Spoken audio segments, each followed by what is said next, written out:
Sunrises are a beautiful and transformative thing. By the end of this video, I'm going to share a story with you that will convince you of this in a way you might never forget, worth sticking around for. When it comes to sunrises, you can miss most of them and never even notice that something major is missing from your life.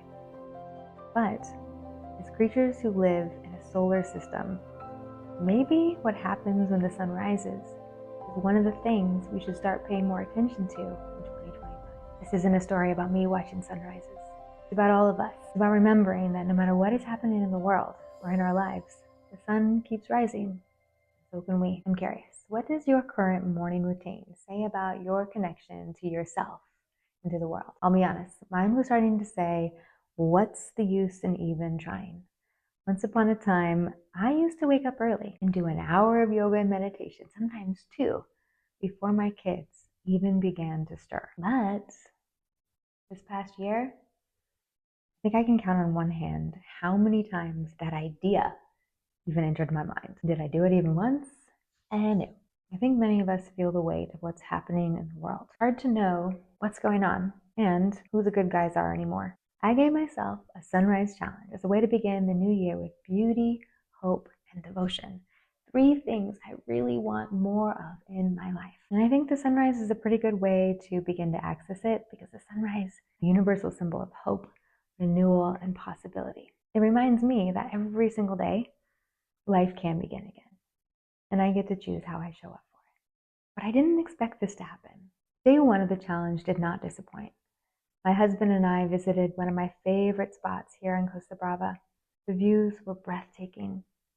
Cliffs rising out of the Mediterranean, the horizon glowing in gold and pink. It was as if day 1, the world was reminding me of how beautiful it can be. The first day kind of validated my intuition about this challenge, that there is beauty in the world that we can participate in. The sunrise doesn't just happen.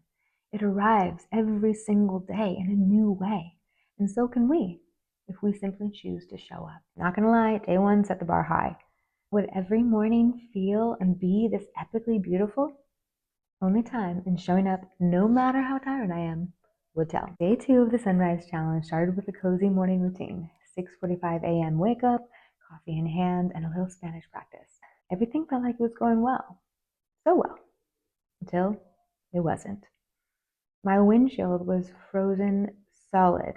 And I thought, oh, this is a great excuse not to go out, to go back into bed. But I couldn't go back into bed because I had locked myself out of the house. Instead of giving up, I changed plans. I didn't go where I was planning on going because I couldn't drive there. I decided to walk down a path I love, the Ruta de Carlet. Sunrise, though, seemed like a dud at first, and I was sitting there kind of twiddling my thumbs for the good portion of an hour. But then it happened. A tiny fleck of red on the horizon, and I nearly missed it. I literally almost gave up. I almost turned back and just thought, okay, I did it. I made the effort, but I guess today's a dud. I realized, how often do I do this in life? How often have I quit too early? How often do I give up, convinced nothing good is happening, nothing good is coming, only to miss out on the very thing I've been hoping for? They reminded me to wait and to receive the beauty that's already on its way. This challenge isn't just about waking up early.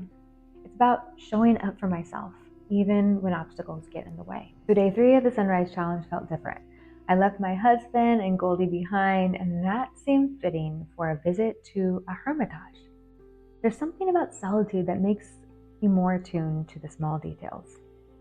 Like, you don't have to worry about anybody but yourself. Suddenly, you start noticing things that maybe you wouldn't notice before. The Hermitage of St. Elm offered incredible views, no doubt. Honestly, my favorite details were the small ones. This neon shooting star, unlit but still so whimsical. It reminded me that you don't have to be on all the time to appreciate it. Being alone can be a gift. I spent probably 2 hours at the Hermitage alone, just delighting in the views and the sunrise and the colors and my shadow in this shooting star that never turned on but still just completely delighted me. Truly, being alone is a gift. It allows you to notice the quiet, the whimsical details, and find clarity in stillness. A little bit of whimsy changes everything. And today, the Hermitage offered me just that. Day 4, Playa de Sant. In many places in the world, it's a New Year's tradition to jump into a body of water, a symbolic cleansing of the past year. The ocean was cold, and the air was colder, but it felt like the perfect way to embrace this new year and this desire to be more alive, be fully present here for our life, this desire to show up fully for this life that we've been given and all the beauty that surrounds us. My husband and I only lasted 30 seconds in the water, but it was worth it. Despite how my mind might disagree with me and argue with me in the moment, I know deep down in my bones and in my soul that I will never regret jumping into the ocean, sitting under the stars, or waking up early for a sunrise. These are the moments that remind us we're alive.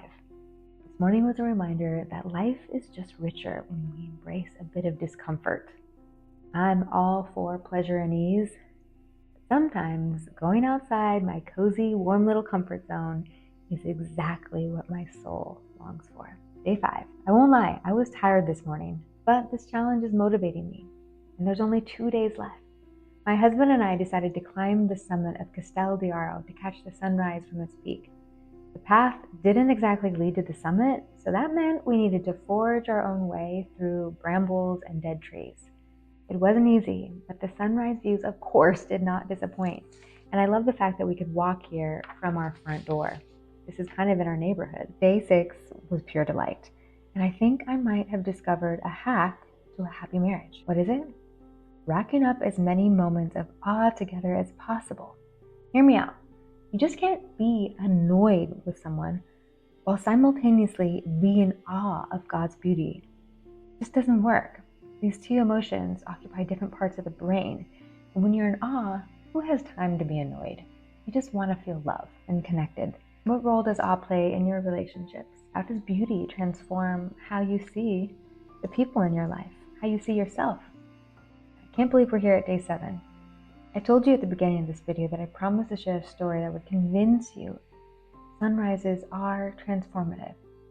So now it's time for day 7, the last day of the challenge, and a moment I'll never forget. We hiked to the top of a 600-year-old castle as the sky began to lighten. When we reached the summit, the views were breathtaking. Cork trees and pines glistening below like a forest of giant broccoli. The clouds above were glowing on the horizon. My husband and I just stood there, marveling at the light and the gift of just being alive. We danced, we hugged, we prayed, we kissed, all as the sun rose. That's why sunrises are transformative. They remind us to say yes, to beauty, to connection, to adventure, and it begins every single time we choose to show up and see the world with eyes of wonder. The 7-day sunrise challenge wasn't just about watching the sunrise. It was about showing up for myself, for the people I love, for God, and the beauty that surrounds me every single day. It was about remembering that life is so much more than just the tasks we check off. It's about romance and adventure. To me, life is all about romance and adventure. Romance isn't just about candlelight dinners or grand gestures. It's about cultivating love in the small sacred moments, holding hands on a sunrise hike, laughing together at the cold shock of the ocean, or standing in awe of something bigger than ourselves. An adventure? It isn't just about climbing mountains or traveling the world. It's about saying yes to the unknown, embracing the beauty of God's creation, and letting it transform us. Every sunrise is a romance and an adventure, an invitation to show up and to step into a new day. Hope, curiosity, beauty, and wonder. And that's what this channel is about. It's about rediscovering the true romance and meaningful adventures of our life. So what's the thing calling you to wake up and show up a little more fully in your life? Whether it's a new challenge, a project, a dream to move abroad, or to fall in love again in your relationship with God, with life itself. Whatever it is, don't wait and don't quit too early. If this resonates with you, I invite you to stick around, subscribe, and become a part of this community. You are made for true romance and meaningful adventure. And life can begin again every single day. Every single sunrise. That's your invitation. I'm so glad you're here with us. I can't wait to see what unfolds. And don't forget to subscribe for more ways to bring romance, adventure, love, freedom, grace, peace, beauty, and wonder into your life.